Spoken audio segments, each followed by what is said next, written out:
Guys, welcome back to my channel. If you are new here, I'm Bright Thomas, so stay tuned. And together with me here is my friend Mariam. So guys, in today's video we'll be checking out how can God exist if he is uncreated.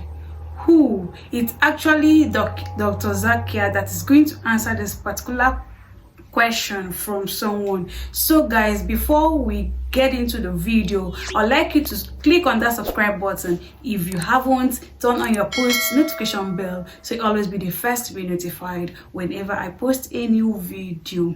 Yeah guys, I do reactions to music video, trailer video, movie, religious concept and what have you. So guys, without further ado, let's go straight into the video. So please watch to the end. Hi, my name is Ahmed. I come from the glorious country of Iraq, and I'm a born Muslim. My problem is that I practiced Islam when I was... Brother, first we request questions from the non-Muslims. Once all the questions from non-Muslims are over, inshallah we'll give you a chance. Yeah, but I'm telling you my problem only. It's okay. But you said you're Ahmed and you're a born Muslim. I am born Muslim. But now are you a Muslim or not? I'm agnostic. Oh, so now you have left the religion of Islam. Yeah, I'm confused. Okay, fine. If you have left the religion of Islam, you can ask the question, brother. Okay. So my question is, how come I don't have the faith that you and the other Muslims have and some of my friends, even though I practiced Islam a lot and I even did Umrah, but I still do most of the sins that are forbidden in Islam, and I sometimes am lazy to do the prayer and the other subjects we have to do in Islam. I have read many books and about other religions and conspiracy theories and documentaries and such. I even have seen your own videos on YouTube, and there are many questions that go around my head about Allah and the Messenger and Muslims in general. And basically the most important question is, you said in one of your debates or questions that Allah is the creator and He's uncreated. But I have realized, how can the uncreated exist? And if he exists, how can we notice him? How can we see him or hear him or feel him or know of his existence if he's uncreated in our own dimension or so? That's one of the questions. Brother Ahmed said that he is a born Muslim. He comes from Iraq. He read the Quran, he read the books, but he commits many sins. He believes maybe sometimes he's agnostic, and he's lazy for praying. Brother, before I answer your main question, if you do sins and if you're lazy for praying, that does not make you a non-Muslim. As long as you believe that praying is fard, sometimes you miss, it's a sin. It's a major sin that you sometimes don't pray, but that doesn't make you a non-Muslim. If you say praying is not required, then you're doing kufr. But if sometimes you do sin, sometimes minor sin, sometimes major sin, it is haram, it's forbidden, but that does not throw you outside the fold of Islam. There are sometimes waswasa of the shaitan asking you, you're a Muslim, but this is wrong in Islam, this is wrong, and it does deviate the person's mind. At that time, maybe your iman may be low, but these things should not make you consider that you're non-Muslim. Regarding a question that I mentioned in my speech, and you're right, that Almighty God is the creator, but He Himself is uncreated. You ask the question, how can the uncreated, how can we see the uncreated, and how it's possible? Allah subhanahu wa ta'ala is Khaliq, is the creator. And by definition, He's uncreated. Because normally people say that when they try and prove in logic that everything has a creator, who created this table, the carpenter, from where he got, from the tree, who created the tree, so it goes back to Allah. So when many of the people try to convince an atheist, they try and say that everything has a creator, and then they get trapped when the atheist asks him, who created Allah? So if you hear my tapes, I never go that way. I ask the atheist that how did you come to know about the universe? How did you come to know about the functioning of the stars, of the sun? And he says, and goes back, that the creator. So it's the vice versa. So if you know how to deal with logic, you don't trip over this problem with the atheist trap, the Muslims or the believers, by saying who created Allah. By definition, Allah is uncreated. And if you ask the question, who created Allah? If you have heard my tapes, I give the reply. That suppose a person comes and says that my brother John, Yeah, I know, I saw that, I heard that's funny, but I mean, how does he exist if he's uncreated? Not that is Allah. automated. Yeah, how That's can the he difference exist? between you and Allah. How does he exist means he was existing. He doesn't have a beginning. You and I have a beginning, that's human being. So that is the difference between us and Allah. You can't say that Allah has to be like us. If Allah is like you and me, why should we worship Him? I see, but have you heard of the phenomenon, the Big Brother, used by various orders and political agendas to control the people and such by implementing it into multiple gods, and then later on it became a monotheistic religions all over the world to make it easier for Big the people Brother, sorry, I've never heard of the religion Big Brother. It's not a religion, it's like a theory, an idea, basically. For What does it say? Yes?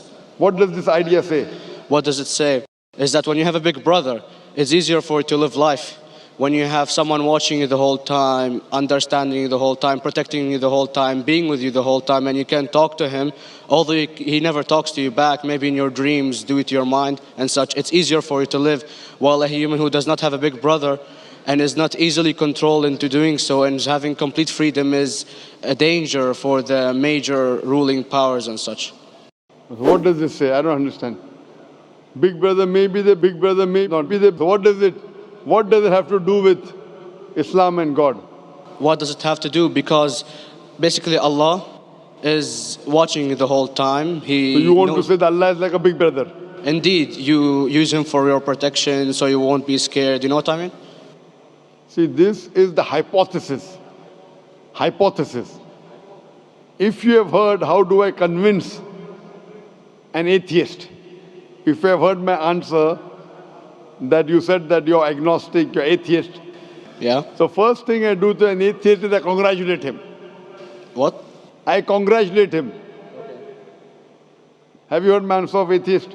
Yeah, you congratulate them and stuff. But I haven't seen your debates with the atheist. I just saw your answers on some questions. Fine, so you haven't seen the answer of atheist. No, but I've seen your debate with David William Campbell. And that's William Campbell is not an atheist. Yeah, yeah. Now, when an atheist tells me he does not believe in God like your theory of Big Brother, Yeah. and if you believe in that theory, I will ask you, first thing I do to the atheist, I congratulate him. You know why? Yeah, because they think and they don't follow what their parent does and such stuff like that. No. I congratulate him because he is not doing blind belief. The other people are doing blind belief. He is a Christian because father is a Christian. He is a Hindu because father is a Hindu. Most of the Muslims are Muslim because father is a Muslim. He is thinking. He says there is no God. He has said the first part of the Islamic Shahada, La ilaha. The reason I congratulate him is because he has said the first part of the Islamic Shahada, Islamic Creed, La ilaha. The only thing I have to do is illallah, which I shall do inshallah. So if you have heard my answer, an atheist becomes an atheist because he believes in science, he believes in logic.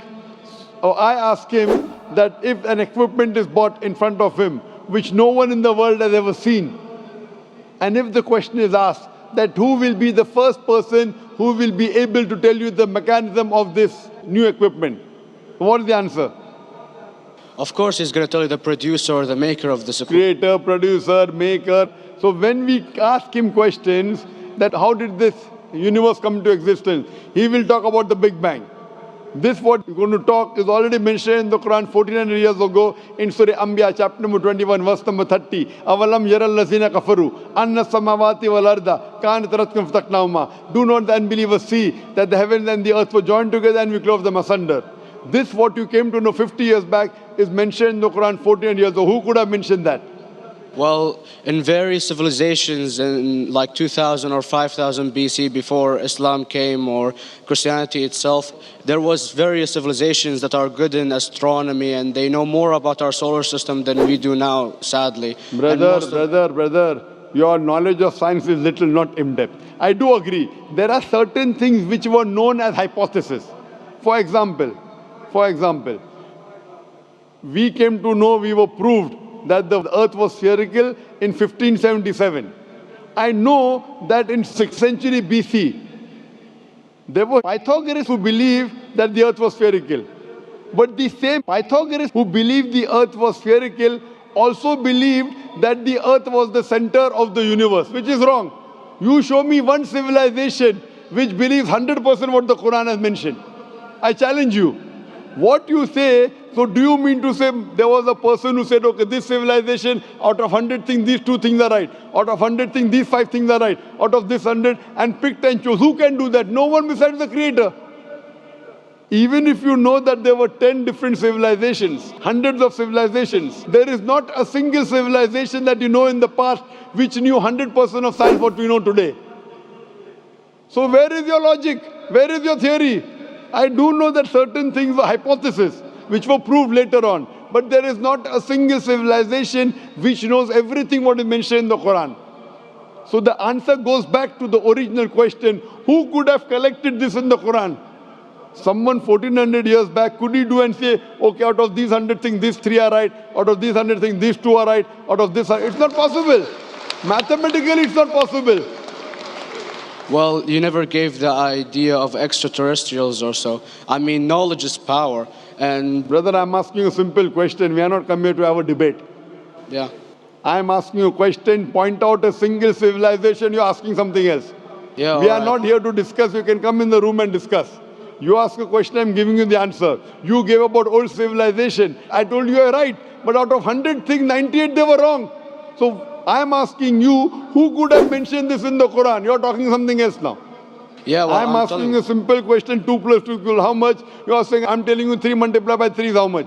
I'm asking a name, you're telling that where do you live? I'm asking a simple question, name me a single civilization which has everything what was mentioned in the Quran. Do you know of any or not? Yes or no? Well, not everything, of course. Even not 10%. Why? Babylon knows of most of the planets and such. Planet is not the only thing mentioned in the Quran. There are 1,000 things mentioned in the Quran. To say what 1,000 things are mentioned in the Quran, 10% would be equal to 100 things. Did Babylonian civilization knew about 100 things mentioned in the Quran? No, because they don't have the archive. They knew 5 or 6 things. In percentage wise, very small.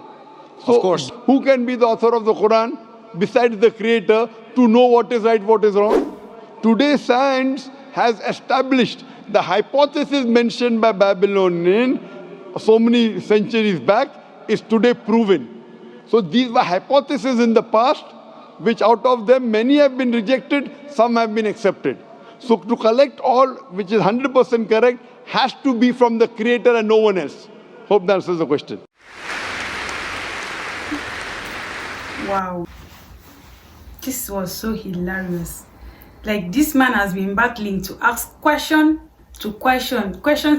Even when Dr. Zakir has been able to answer him the little he knows, he was still emphasizing. Oh my God, like, it's amazing. Yeah, I love the fact that Dr. Zakir was able to give him a perfect answer to the question he asked, and that makes him a great teacher. Yeah, that was so nice of Dr. Zakir and the person that asked the question. Thank you guys for watching. Thank you for staying behind. Thank you for always coming back to my channel. Show what I have for you. You're watching me now, you're the best. And please, if you haven't subscribed, love you to hit on the subscribe button and also turn on your post notification bell to always be the first to be notified whenever I post a new video. Remember to like my video, leave your comments in the comment section, and I'll listen to you one after another. Please don't forget to click on the super thanks, buy me a coffee, and join my channel membership page. Thank you for doing all of those things. See you in my next video. We love you. Bye.